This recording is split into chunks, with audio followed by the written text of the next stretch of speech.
The new movie, Joker, directed by Todd Phillips, is doing well at the box office around the world, including Korea.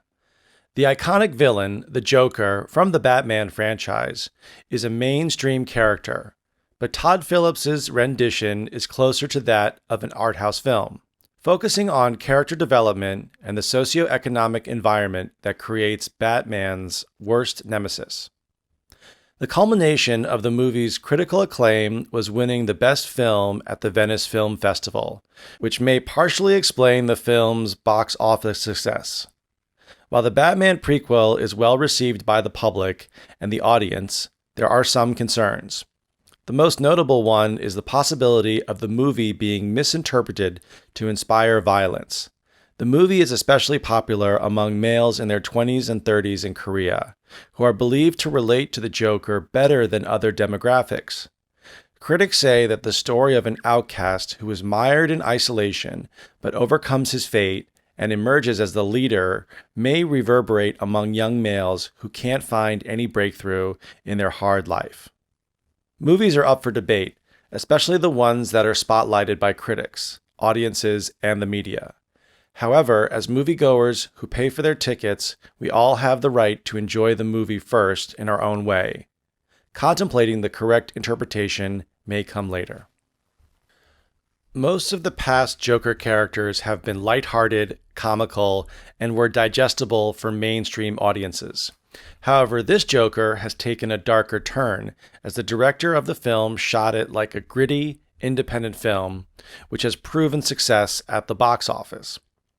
So there's a lot of vocabulary here. So the first Joker characters have been lighthearted. Lighthearted kind of means happy, fun, not dark, not heavy. I would say if you look at most romantic comedies, they're all very lighthearted. Nothing bad happens in them. And I said they were easily digestible. So to digest something is when you eat something, it goes to your stomach and is digested by your body. But you can also digest something like an event in your life or a movie. But this movie is not very digestible because people see it and afterwards they feel kind of bad or sad or a little depressed. So ideas can also be digestible. And I said it was digestible for mainstream audiences. So the mainstream is like the masses, the most people. The majority of people who go see movies are the mainstream. So if you're going to make a movie, you have to make it so the majority of people are happy.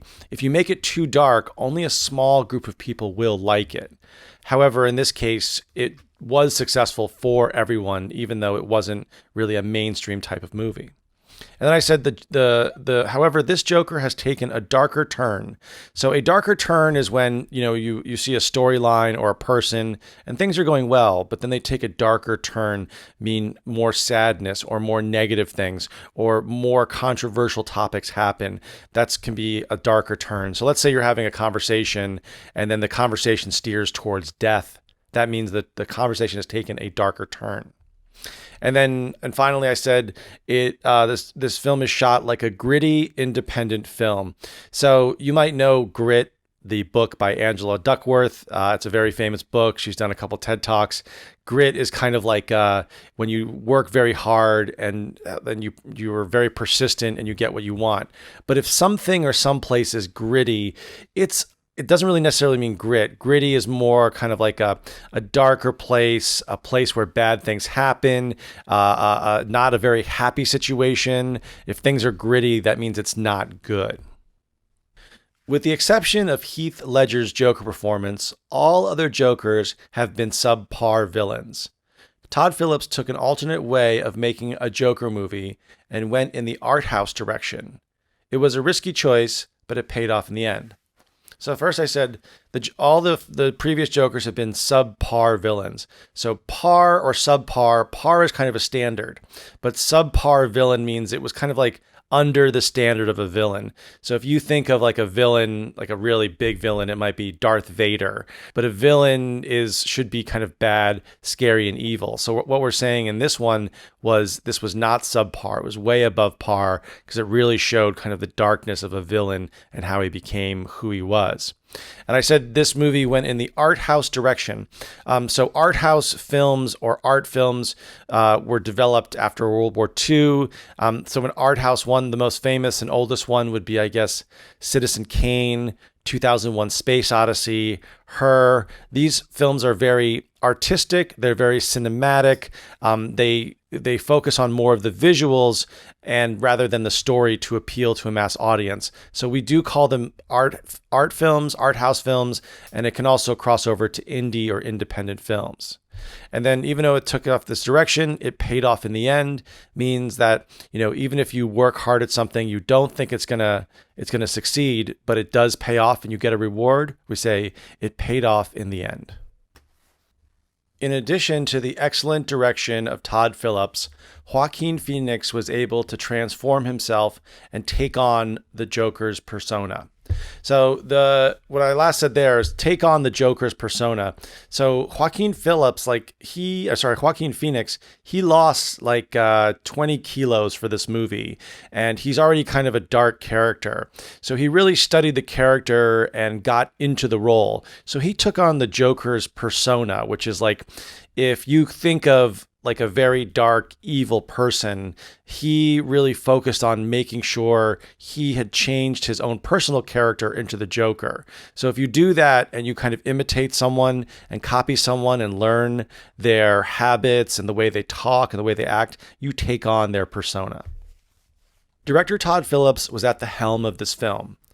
Phillips and Joaquin Phoenix were able to create an iconic Joker that was alluring and enthralling. So first I said, Todd Phillips is at the helm of this film. So if you're at the helm, it means, we usually use this in nautical English, but it means when you are, if you're on a boat, you're steering the boat, you're the captain, you are at the helm. But if you're at the helm of your company, that means you're the boss of your company. So Todd Phillips, he was a director, he was at the helm of this film. And then, so they created an iconic Joker that was alluring and enthralling. So iconic means, we're going to remember it. It stands out. It's very unique and it's something that you won't forget. So the film and this character was iconic. And then I said that the movie was alluring, enthralling. So alluring can be attractive, but it can be anything that's attractive. For example, if you walk by a bakery and smell bread, that smell is alluring. Or if, let's say you want to work for a company, the company isn't very good, but their money they're offering is very high, the offer is alluring. And enthralling means you pay attention to something for a long time. So for this movie, it wasn't really distracting or not that good. People were very engaged and concentrated through the whole movie. So a topic or a movie or a subject can be enthralling, means you pay a lot of attention to it. The genesis of the Joker story may resonate in people's minds, but it should not be a motivation to cause harm to others. So I said the genesis of the Joker story. So the genesis, just like in the Bible, but we use it in English means the beginning, or where was the genesis of the problem? Where did the problem start?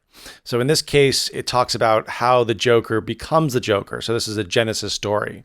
And it may resonate in people's minds. So if something resonates, it kind of stays with you for a long time and you keep thinking about it.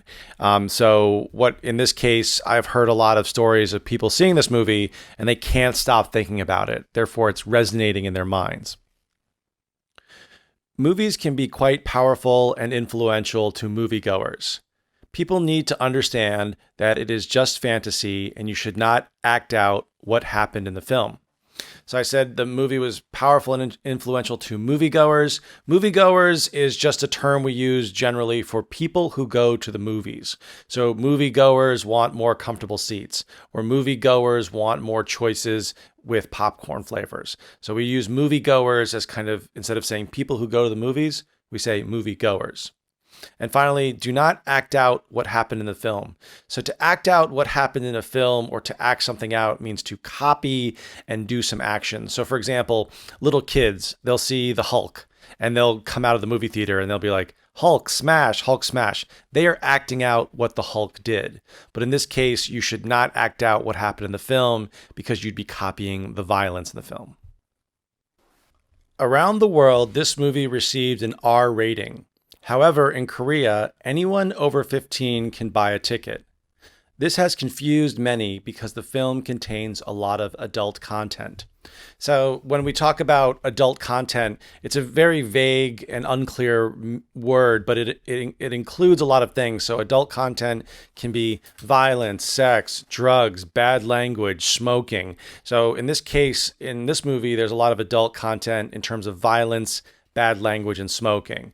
So that's why people are confused. It didn't get an R rating. The Korean Media Rating Board gave this film a 15, which allows even younger people accompanied by adults to see it. The movie has mature content in it, and many are scratching their heads on why the movie has a rating this low. So I said this movie has a lot of mature content, so it's another way of saying adult content. Again, violence, drugs, sex, smoking. And then I said, many are scratching their heads on why the movie has a rating this low. So if someone is scratching their heads, it means they're confused by something. So, if someone can't figure something out, naturally you scratch your head. But in this case, we use it, you may be scratching your head at the end of the movie means you found the end of the movie confusing.